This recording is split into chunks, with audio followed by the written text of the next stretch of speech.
What's up, everybody? It's your main man, Bennett, back here again, and welcome back to the Not Your Mama's Fantasy Football League Volume 4. I spit. I'm so excited for this one. Let's get into these rankings, shall we? Should we? Let's. Why not? So the Society.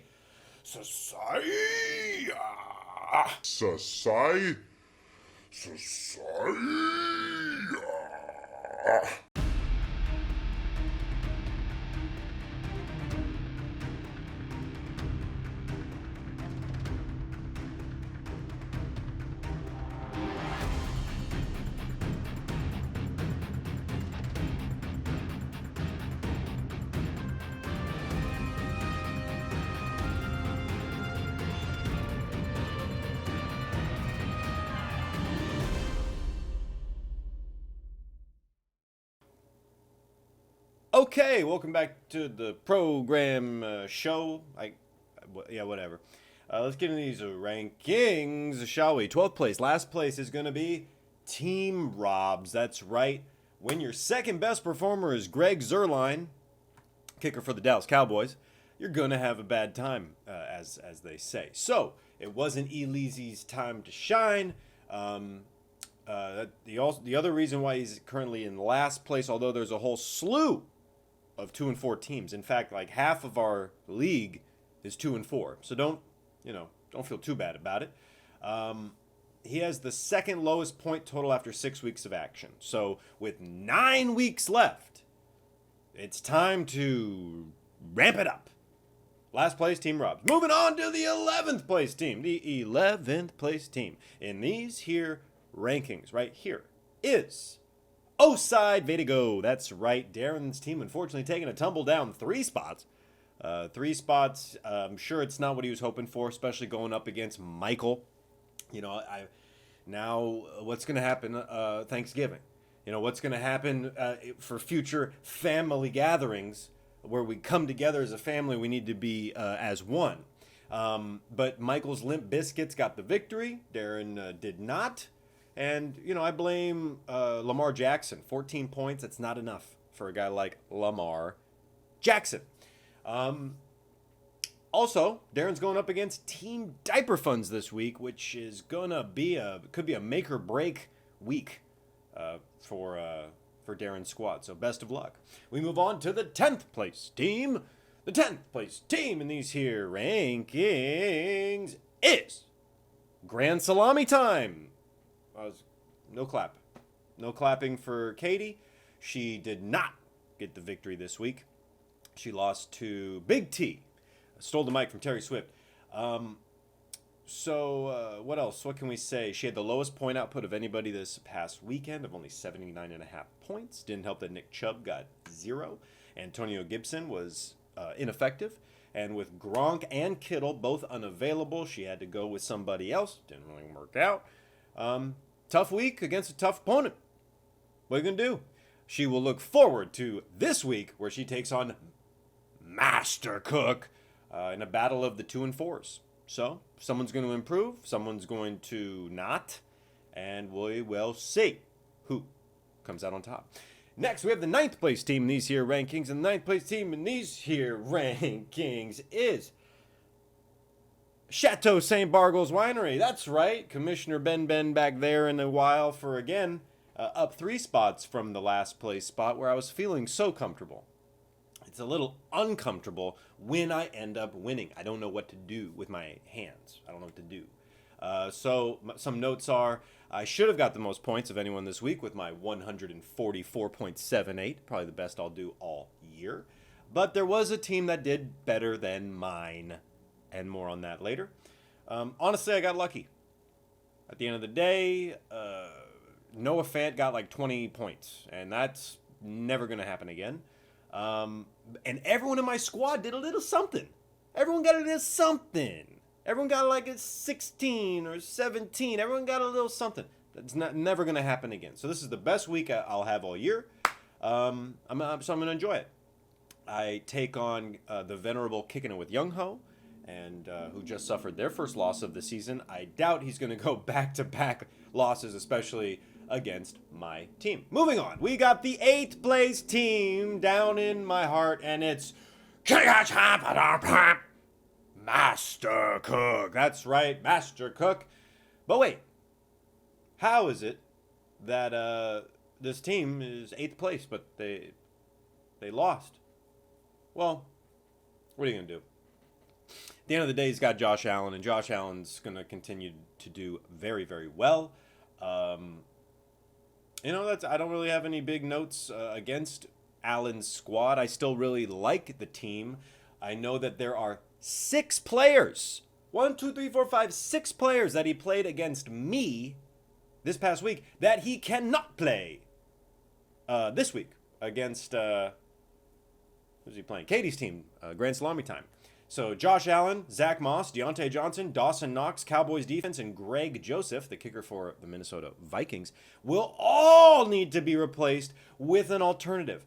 He can throw in the Cardinals defense to fix one issue, but he will, at the very least, need to get a quarterback and a kicker off of the waiver to even have a complete roster. So, best of luck with that, Allen. We move on to the 7th place team. That 7th place team is the Fancy Lads. Whitney with the Fancy Lads, pinky out. He's in 7th place, up 2 slots, even though he lost. What can we say? He has less overall points than my team, as well as Master Cook, but still got Kyler Murray, still got Travis Kelce, DeAndre Hopkins. He just got 136 points and lost to Ben's team under the Steps Boogeyman. It was a close contest. Lost by 3 points. Could have been anybody. 136 would have beat a lot of teams this week. What can we say? In fact, yeah, he would have beat anybody except for Ben, me, and Corey. This week he has a tough assignment against Team Robs. Although he's in last place, they have the same record. They're both 2-4. Somebody's going to improve, and somebody is going to the opposite of that. And we shall see if it's the Fancy Lads or Team Robs. So, best of luck to the widow. We move on to the 6th place team. 1, 2, 3, 4, 5, 6. And that is the Bongtown Herbologists. That's right. Andrew's team coming in. They're 3-3.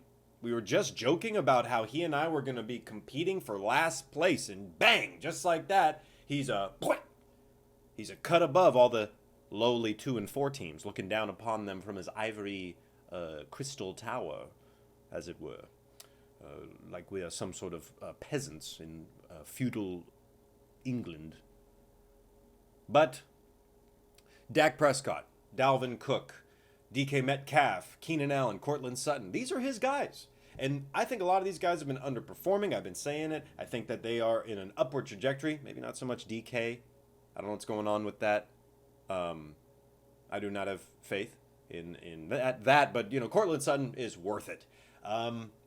It ain't all bad in Andrew's world. He got the victory. He moves on. He takes on the Limp Biscuits this week in a battle that may very well define a la Merriam-Webster's dictionary definition for the remainder of our collective fantasy season.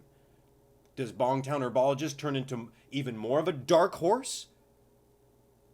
Or does Limp Biscuits figure out their SHIT and go back to their winning form? We'll find out.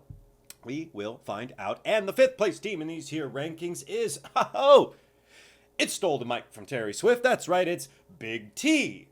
Big T coming in hot. It's Big T, that's right. He was in 5th place last week. He's in 5th place again. His 740.5 points so far on the season is only 2nd to Team Diaper Funds. He is the 2nd highest point output of any team. And that's not even the most impressive thing about Tanner's squad. He is, and listen with your ears and your eyes here, he has made 39 waiver moves. It's week 6. He's made 39 waiver moves. He's on pace then, if he continues this hellish pace of waiver transactions. He will have approximately 100 waiver claim move transactions taking place before the end of the regular fantasy season. Color me impressed.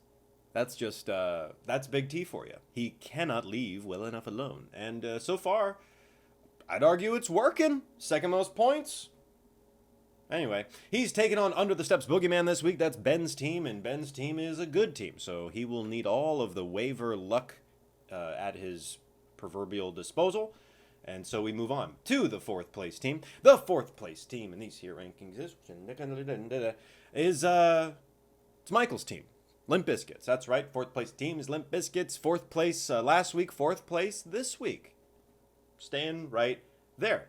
You got a win against Darren's team, albeit with a 108-point performance that would have lost to 7 teams this week. But who cares? Who cares about that? He played Darren's team, he beat Darren's team, we move on. You know, he's 4-2. Even without Christian McCaffrey, who's going to be down for a little bit. So if he can ink out a couple wins here while C-Mac is out, you know, he's going to be moving right along in the right direction. I have no doubt. And he, you know, it's Michael. He's going to figure out a way to win. We move on to the third place team in these here rankings, and it is Team Diaper Funds. That's right. It's Corey's team. Maybe the best team in the league. You know, this is the second week of the year where he scored the most points. He did it in week 3 with 141 points, and he did it now week 6 with about 151 points. That means, if my calculations are correct, in week 9 he will get 161 points, and in week 12 he will get 171 points, because that is that's math. It's the algorithm. So how did this happen? Why is this happening? Well, Derrick Henry, Cooper Kupp, and Adam hooked on a Thielen, they combined for 88.5 points this week. They continue to, those three combine for an egregious subtotal of pointage. And I've said it before, I'll say it again, Cooper Kupp is on pace to have a career year, and I think this is just how it is now. Him and Matt Stafford, you know, for years to come. He's the new white Tyler Lockett, if I can say that, if that works. He is he also brought down the only unbeaten in Kickin' It with Younghoe. So it's like all of these things. Most points all year. He's got studs, and he beat the unbeaten. He yelled at me from across the street. He cut the head off the snake. He cut the head. Did he bite the head? Do you bite it off? Do you cut it off, or do you bite it off? Either way, Corey took it off. He took the head off. So good for you. Moving on, second place team in these here rankings is Under the Steps Boogeyman, coming in at second place. Yeah, Ben did get the win. Yes. However, he and Kicking It with Younghoe, they both have scored 728 points all year. He got a win. Samuel's team got a loss, but one bad week does not a bad team make. So second place is Ben's team. You know, he's got Matt Stafford and Russell Wilson. Russell Wilson's down right now, but Matt Stafford is currently 4th in fantasy quarterback rankings. He has Najee Harris and Stephon Diggs, who will undoubtedly finish this year as top 10 guys, maybe even top 5. And then Mark Andrews is the second best tight end in fantasy currently. Very consistent. I mean, what can we say? Ben's team is the real deal. He's 5-1 for a reason, but he's not the best team. The best team in these here rankings, the number 1 team, is Kicking It with Younghoe. That's right. Samuel loses, but he's still number 1 to me. He scored 98 points, which in week 4 was enough to win. This week it was not enough. But he lost to the guy that would have beat anybody. And I think that's important to note here. He lost to Corey's team. Corey would have defeated anybody. And beyond that, he's got the second best quarterback in fantasy in Tom Brady. He's got the second best running back in fantasy in Austin Eckler. He's got the 4th best wide receiver in fantasy in Devontae Adams. So bang, bang, bang. You know, he'll beat anybody any given week. Bona fide stars. And although he just took a loss after winning 5 consecutive weeks, he's going up to wine country this week. What? Samuel, should have told me. You know, I'm wearing a shirt that you provided. I could use some more. I could, because I'm wearing them to beat the band here. So you defeat. Is my notes. You defeat me. Probably gonna stay on top. People that come to wine country, they get a little tipsy. They mess around a little bit, but they should win. You should win. Better team. Having a good year. Don't mess this up like Alan did. Sorry, Alan. But who knows? Who knows, you know? Feeling pretty good right now. Feeling a little frisky. You can't use Austin Eckler this week. I can't use James Robinson this week. Is that equal? I don't think so. But either way, best of luck to you. Best of luck to everyone this week. Thanks for tuning in this week, last week, hopefully next week as well. And what else can we say that hasn't been said?